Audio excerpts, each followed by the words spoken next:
Yo, yo, yo, yo, yo, yo, yo, yo, yo. Yo, yo. What's good with it? It's the homie Mac, music, art, culture, knowledge. Each one teach one, peace and love. Reporting live from the Dogon. Thumbs up, give me the likes. Thumbs up, give me the likes. I appreciate all the new followers, subscribers, everyone that's been sharing the information, everybody that's been tapped in with Mac TV, the YouTube channel 82 Kings. Tell you, continue to spread the word about this channel. But anyway, here's another session of Mac Minutes. There's a term that is being popularized on the internet. It's become very ubiquitous, ever present. You see it. Everybody's talking about it. The term is called black fatigue. Now, white and black alike, influencers, YouTubers, all that, they're talking about black fatigue. And unfortunately, the narrative that they're pushing in context of black fatigue is far removed from its original context, far removed from the person who coined it, termed it. We're going to get to that, who that person was. It's been repurposed to mean something totally different. A lot of white conservatives, a lot of black influencers, a lot of black conservatives, black, white, what have you, they're using the term black fatigue in a context meaning black people are sick of black people's shit. Black people are tired of black people's degeneracy. Black people are tired of black people being ghetto. Black people are tired of black people being on welfare. Any negative, stereotypical adjective, word, context, that's how people are using it. And it's tragic because I think that speaks to a lot of black elitism. It speaks to a lot of like you're otherizing your own people. And when white people speak on it, I'm thinking, what? I was once told that the nigga is the white man's greatest creation. Let me say it again. The nigga is the white man's greatest creation. And I know some of y'all are saying, oh, here's another black guy. He doesn't want black people to take onus or responsibility for their mistakes. Now listen to what I'm saying. We were detached from our culture, totally bastardized from no knowledge of self. We came over here essentially as a new social creature. And from the time of slavery to Jim Crow, we were imbued with a whole new psychology. And when you talk about slavery and you talk about different draconian policies like redlining, different things that were created systemically to keep us oppressed, we're behind. We're playing catch up economically.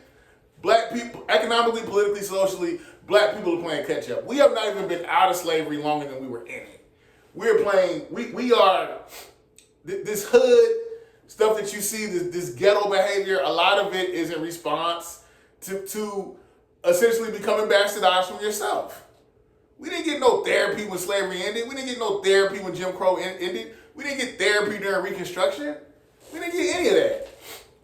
But yeah, at the same time, yes, I understand how black people are tired of black degeneracy. I understand that there are a lot of black people that are tired of the narrative being pushed on mainstream black culture, the so-called ghetto behavior, all that. I get why a lot of black people are saying, hey, don't foist that on me.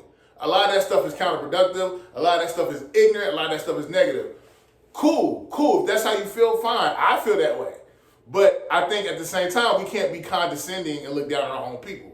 Each one teach one. I always say that. If you have knowledge, if you're around somebody that wants to do better and be better, put them on game. Tap in. Put them on game. Okay? But this whole, I'm a bougie Negro. I'm a part of the elite society. White people accept me. I don't think that these white folks won't turn their back on you with a drop of a hat. Okay? And I'm not saying that there aren't any good white people, but to think that we can't, what did Elijah Muhammad would always say, not do for self. Do for self, accept your own. Build amongst your own. That's what we need to do as black people. We need to share information amongst each other and we need to build each other up. This whole, these identity politics, I went to Howard, I went to FAMU, I went to yada yada. Like the elitists, and I'm not anti-education, I have a degree, okay? I'm not anti-education, but it's like Dr. John Henry Clark said, the things that we create, we have to create to the benefit to serve our own people. Okay? We don't have time for this elitist, condescending behavior. What does that give? Where's that gotten us? But that's a whole nother conversation. Black Fatigue actually is a book that came out in 2021. It was written by a Miss Mary Frances Winters. Black Fatigue, the subtitle is Black Fatigue, How Racism Erodes the Mind, Body, and Spirit. Again, written by Miss Mary Frances Winters. Came out in 2021. Okay, so when she coined or came up with the term Black Fatigue and wrote about it, she essentially was saying how systemic oppression, white supremacist ideology, racism, essentially how it has eroded our minds. It's eroded us physically, physiologically. It's eroded our psychology. It has even robbed us spiritually.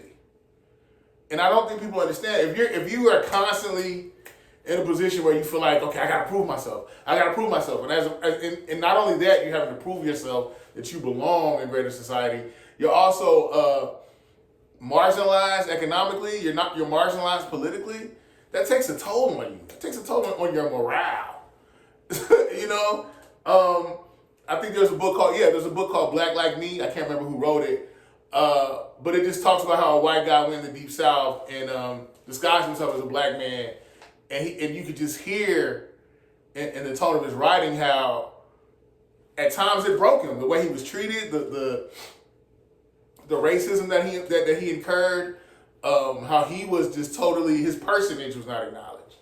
He was considered a thing, and you can see throughout the book how that took a toll on him. I will do a review on that book, Black Like Me. But yeah, so the term Black Fatigue is originally meant from Miss Mary Frances Winters. It essentially meant, look, the social dysfunction, the oppression that we're facing, it is starting to break a lot of us. It's broken a lot of us throughout the years, and we're tired. You know, so let's stick to its original meaning and not how it's been repurposed to essentially shame black people.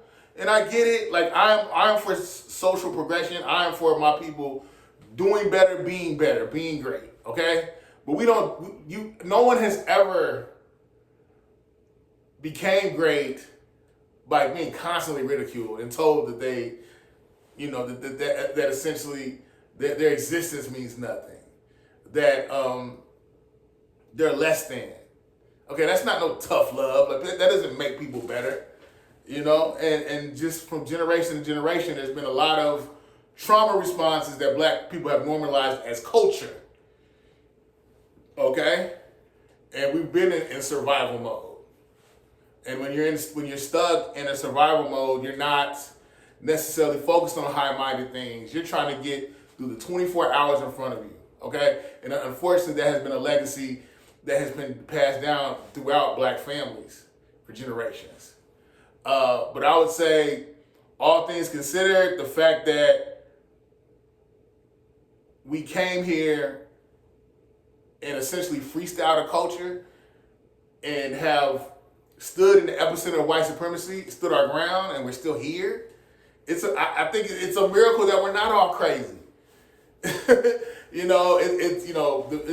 fact that we have been able to foment a culture, and I'm not saying that there aren't things that we need to fix, but the fact you can't survive, you can't exist, you can't overcome the things, again, that we have incurred without fomenting some type of culture. Okay? So we have found a means in which to sustain ourselves. There has been progress. I know a lot of times we focus on the bad, but there has been progress. Okay, so Black Fatigue, let's keep it in an original context, not the repurposed one. So it's interesting. Go check out that book, Black Fatigue, by Mary Frances Winters. It's the homie Mac. Mac Minutes. Tap in. I'm out. Each one teach one.